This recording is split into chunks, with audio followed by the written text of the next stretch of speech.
ये साल 1989 की बात है। एक व्यक्ति को थानेदार से बात करनी थी और थानेदार से बात करने के लिए वो लैंडलाइन नंबर पर फ़ोन कर रहा था। उधर से फ़ोन जाता है कि हेलो, मुझे इंस्पेक्टर साहब से बात करनी है। तो उधर से कहते हैं कि इंस्पेक्टर साहब तो गश्त में गए हुए हैं, आप कुछ देर के बाद फ़ोन कर लीजिएगा। कुछ देर के बाद दोबारा फ़ोन किया जाता है तो दोबारा भी वही बात कहते हैं कि इंस्पेक्टर साहब तो गश्त में गए हैं, अभी आए नहीं हैं लौट कर। दूसरी बार, तीसरी बार, चौथी बार, पाँचवीं बार जब लगातार ऐसी ही बार होती चली जाती हैं और उस व्यक्ति की इंस्पेक्टर से बात नहीं हो पाती है तो व्यक्ति बहुत ज़्यादा गुस्से में आता है और पाँचवीं बार लगातार वो एक के बाद एक सैकड़ों की तादाद में गालियाँ देनी शुरू कर देता है उस सब इंस्पेक्टर को जो लगातार फ़ोन उठा रहा था उस थाने के अंदर। अब यहाँ से गुस्साया हुआ, भन्नाया हुआ व्यक्ति अपने काफिले के साथ मौके पर पहुँचता है और जाने के बाद पूछता है कि इंस्पेक्टर कहाँ हैं। तो वही दरोगा बोलते हैं कि वो तो अपनी गश्त में गए हैं, अभी कुछ देर पहले आप ही मुझे गाली दे रहे थे। इतना कहना था कि उस व्यक्ति ने उसे लगातार उस सब इंस्पेक्टर पर एक के बाद एक थप्पड़ मारने जो शुरू किए हैं तो उस थप्पड़ की गूंज पूरे शहर में फैल जाती है। जब पूरे शहर में फैलती है तो बात पहुंचती है एसएसपी साहब के पास तक। एसएसपी पूछते हैं कि क्या बात है। तभी वो दरोगा जी कहते हैं कि साहब, मैं इस प्रेशर में रह के नौकरी नहीं कर पाऊंगा। आज जो मेरे साथ थाने में हुआ है वो वाकई बहुत भयानक है, बहुत बुरा है। ये कहते हुए इंस्पेक्टर साहब, ये सब इंस्पेक्टर साहब रोने लगते हैं। तभी एसएसपी कहते हैं तुम्हें परेशान होने की, घबराने की ज़रूरत नहीं है, मुकदमा दर्ज कराइए। मुकदमा दर्ज ज़रूर होता है उस व्यक्ति के खिलाफ। जब उसका नाम पूछा जाता है कि नाम क्या है तो नाम सामने आता है अतीक अहमद, जो भी हाल ही में बना हुआ एक विधायक था, बाहुबली विधायक। जब थाने में एक इंस्पेक्टर या सब इंस्पेक्टर को पीटता है तो इस मामले की गूंज फैलती है। तभी एसएसपी फैसला लेते हैं कि इसे किसी भी कीमत पर छोड़ा नहीं जाएगा। अपनी लगभग 10-15 पुलिस वालों के साथ एसएसपी साहब मौके पर पहुंचते हैं उसकी गिरफ्तारी के लिए। जब उसके घर पहुंचते हैं तो घर पर मिलता ही नहीं है। घर से निकल रहे थे, 400 मीटर ही अभी आए थे कि आमना सामना हो जाता है उसी विधायक से जो भी हाल ही में बनाए अतीक अहमद। अब एसएसपी में और उस विधायक में कुछ कहासुनी हो जाती है और देखते ही देखते हज़ारों की तादाद में लोग यहाँ पर इकट्ठा हो जाते हैं। अब पुलिस वाले थोड़े से थे, 12, 15, 20 के आसपास। उधर बहुत सारे पब्लिक की भीड़ है और विधायक अपने कहते कि तुम हमारे ऊपर हाथ नहीं लगा सकते। तभी कुछ देर के बाद, कई घंटे की गहमा गहमी के बाद, आखिरकार लखनऊ से फ़ोन आता है और कहते हैं कि एसएसपी साहब इनकी गिरफ्तारी ना करें, ये हमारे आदमी हैं। और उसके बाद फिर ये गिरफ्तारी नहीं होती। एसएसपी अपना मन को महसूस कर रह जाते हैं, कुछ कर नहीं पाते। आज की कहानी उसी से रिलेटेड है और इस कहानी में होता क्या है कि उत्तर प्रदेश की मायावती जो मुख्यमंत्री बनती हैं उनका कत्ल होने की पूरी तैयारी में था। अगर उस दिन उनका कत्ल हो जाता तो वो कभी इस मुख्यमंत्री नहीं बन पाती। आदाब, नमस्कार, सत श्री अकाल। मैं उस्मान सैफ़ी। आज की जो सच्ची घटना मैं आपको सुनाने जा रहा हूँ, ये सच्ची घटना है उत्तर प्रदेश की राजधानी लखनऊ की। बात कर रहा हूँ 2 जून 1995 की ये बात है। दरअसल मीराबाई रोड पर एक स्टेट गेस्ट हाउस है। वहाँ उस स्टेट गेस्ट हाउस के दरवाजे पर डीएम, एसएसपी और एसपी और कई पुलिस वाले खड़े हुए थे। वो दरवाज़ा पीट रहे हैं, ये खुलवाने की कोशिश कर रहे हैं, लेकिन जैसे ही अंदर आवाज़ जाती है और अंदर से आवाज़ वापस लौट के आती है तो उधर रोई सी आवाज़, रुदली सी आवाज़, घबराई सी आवाज़ से कहती कि मैं दरवाज़ा नहीं खोलूँगी किसी कीमत पे। अगर मैंने दरवाज़ा खोला तो ये लोग मुझे मार डालेंगे।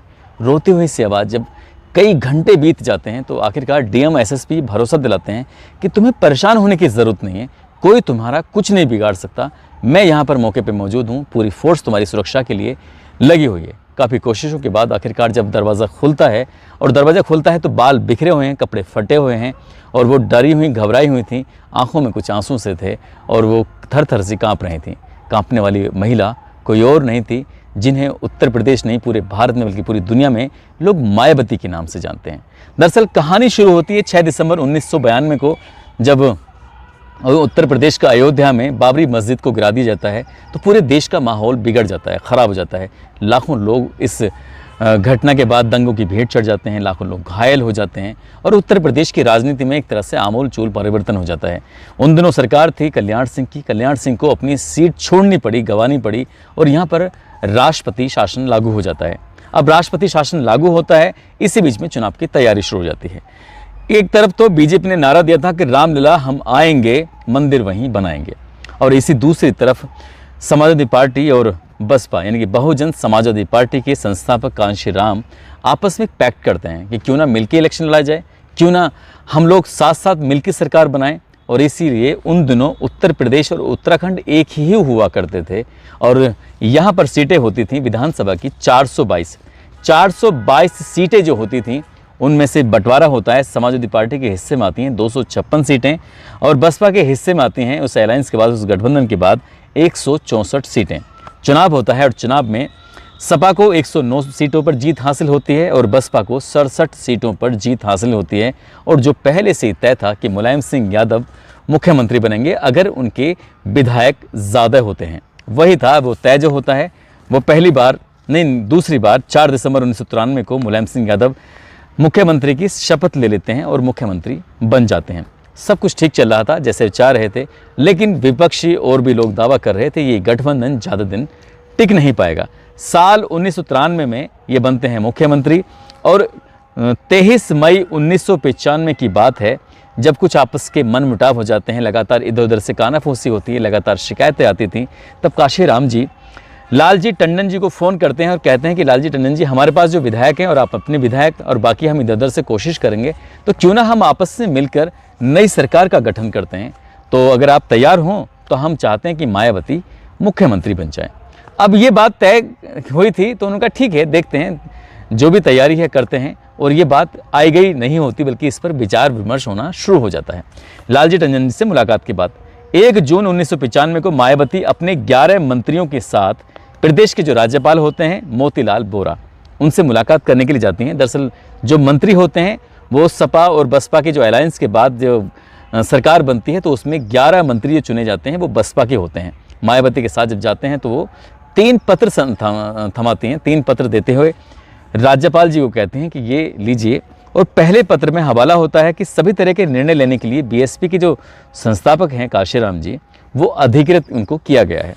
और दूसरे पत्र में लिखा जाता है कि मुलायम सिंह यादव से हम अपना समर्थन ले रहे हैं और उसके लेने की जो वजह थी उस पत्र में लिखा हुआ था। तीसरा पत्र भी सौंपा जाता है कि अलग अलग दलों के लगभग 200 विधायक हमारे पास हैं और हमारे खुद के 67 विधायक हमारे पास हैं और आप हमें मौका दीजिए और हम अपनी सरकार बनाना चाहते हैं। राज्यपाल ने कहा कि ठीक है, मुझे विचार करने का मौका दीजिए।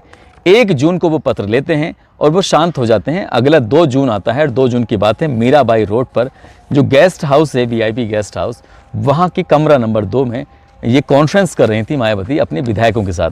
कुछ प्लानिंग में थी। इसी बीच में सूचना मिल जाती है मुलायम सिंह यादव, क्योंकि वो मुख्यमंत्री थे, और इसी बीच में बड़ी संख्या में लोगों ने उस गेस्ट हाउस को चारों तरफ से घेर लिया। नारेबाजी शुरू हो जाती है, बद्दी बद्दी गालियां देने शुरू कर देते हैं और जब बद्दी बद्दी गालियां देनी शुरू कर देते हैं तो हालत इतनी ज़्यादा ख़राब हो जाती है कि अभी कुछ साल पहले ही एक नारा चला था कि मिले मुलायम काशीराम, हवा में हो गए जय श्री राम। अब ये नारा कहीं ना कहीं पुराना हो चुका था, बेकार हो चुका था। और इसी बात को देखते हुए जब नारेबाजी चल रही है, हंगामा चल रहा है, तभी कुछ लोग कमरा नंबर 2 में दरवाजे को तोड़ते हुए अंदर घुस जाते हैं। वहाँ मायावती मौके पर मौजूद होती हैं, वहाँ पर कुछ विधायक भी मौजूद होते हैं और उसके बाद फिर ये लोग मारपीट करना शुरू कर देते हैं। जो भी सामने पड़ रहा था उसके साथ मारपीट कर रहे थे और मारपीट करते करते ये बताया जाता है कि मायावती ने जो अपनी जान बचाने की कोशिश की थी, उनके कपड़े फाड़ दिए थे, उनके बालों को नोचने की कोशिश की गई थी, उनको हल्की फुल्की चोटें भी आई थीं। लेकिन विधायकों ने अपनी जान पर खेलते हुए मायावती के लिए एक सुरक्षा घेरा बनाया और सुरक्षा घेरा बनाने के बाद जो पास में ही कमरा होता है, कमरा नंबर 1, मायावती को उस कमरे में छोड़ा जाता है और उनसे कहा जाता है कि बहन जी आप अंदर से बंद कर लेना, यदि आपने कमरा अंदर से बंद नहीं किया तो ये लोग आपको नुकसान पहुंचा सकते हैं। लेकिन इसी बीच जो उसमें विधायक मौके पे मौजूद होते हैं, उनसे 5 विधायकों को, जो समाजवादी पार्टी के विधायक होते हैं या उसके कार्यकर्ता होते हैं, पकड़ कर खींच कर उन्हें सीधा मुख्यमंत्री के निवास पर लेके जाते हैं जहाँ पर मुलायम सिंह यादव मौजूद होते हैं।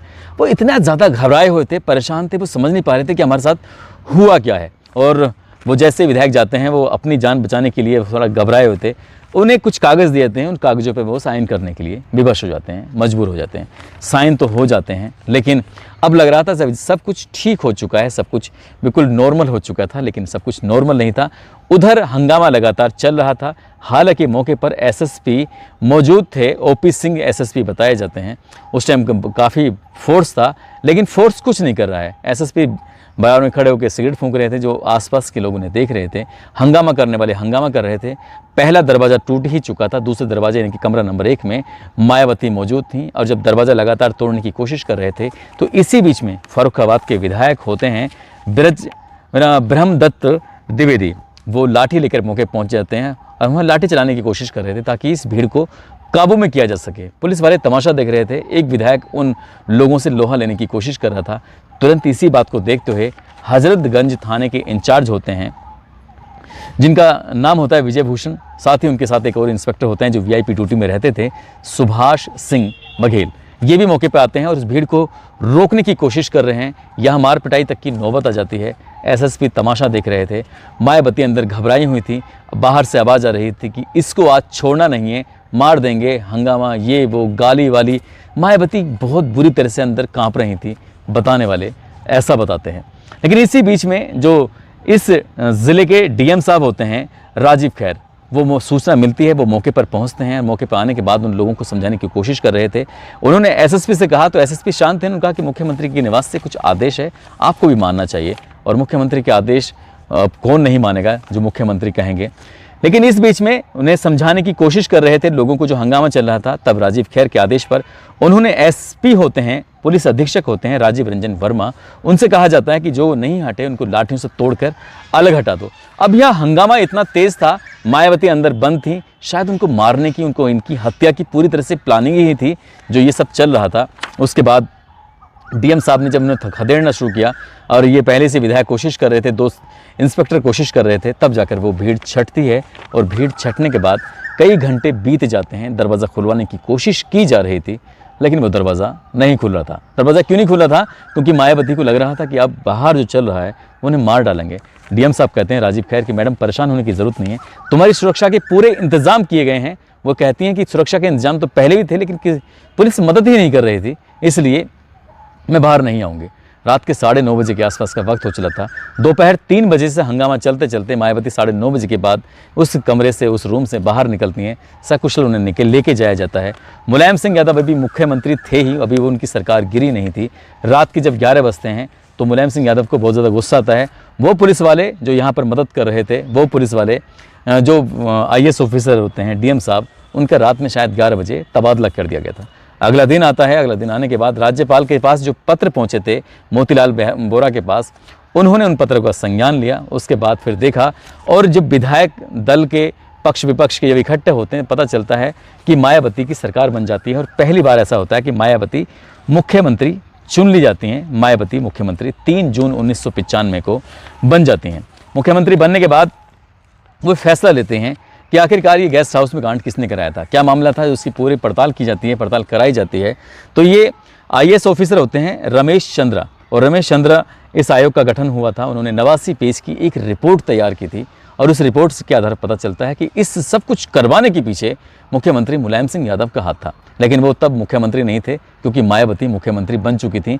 74 लोगों के खिलाफ FIR दर्ज होती है, और FIR के बाद आपको तो खैर पता ही है कि किस तरह से पुलिस और प्रशासन, कानून अपना काम करता है। लंबे समय तक मामला खींचा चला जाता है।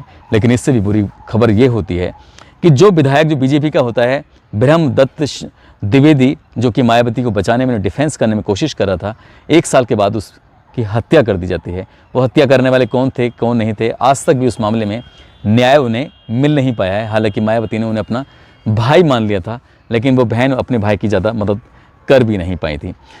उसके बाद ये जो गेस्ट हाउस में जो भी कांड हुआ था, जो भी हंगामा हो रहा था, ये बताया जाता है कि उस हंगामा करने वालों में सबसे आगे अतीक अहमद था।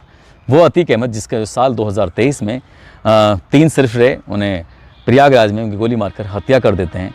और साथ ही ये भी बताया जाता है कि मायावती ने इस घटना के बाद से कभी भी साड़ी नहीं पहनी, क्योंकि इस घटना में जो हुआ था उनके साथ बहुत ज़्यादा भयानक हुआ था, भद्दा हुआ था, और वो इतना घबरा जाती हैं। बताने वाले ये बताते हैं कि उसके बाद वो जब भी कोई जनसभा हो, कोई कहीं प्रोग्राम हो, कुछ भी हो, या नॉर्मल भी दिनों में या ख़ास दिनों हो, कुछ भी हो, वो हमेशा सूट सलवार पहन के ही रहती हैं। उन्होंने कभी फिर साड़ी नहीं पहनी थी।